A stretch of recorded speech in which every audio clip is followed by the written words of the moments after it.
একটা ছোট্ট কুকুরছানা রাস্তার পাশে ডাস্টবিনের কাছে থাকত। প্রতিদিন মানুষ যাতায়াত করত, কিন্তু কেউ তাকে দেখত না।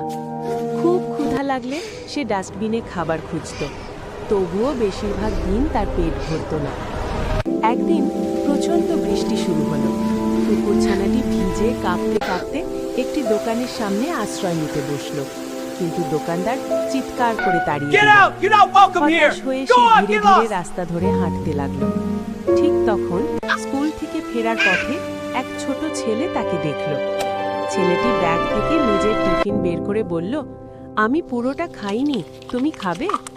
কুকুরছানাটি ধীরে কাছে এসে খাবার খেলো। Oh, my R little puppy, ছেলেটি don't পিছু cry. পিছু বাড়ি I was so পর্যন্ত sad. গেল। I'm here now. সেদিন I থেকে love you. কুকুরছানার আর রাস্তা নেই। Oh, my little তার puppy, একটি don't বাড়ি cry. আর I was একজন so বন্ধু হয়ে sad. গেল। I'm here now. I শিক্ষা, love you. ছোট একটি দয়া কারো পুরো জীবন বদলে দিতে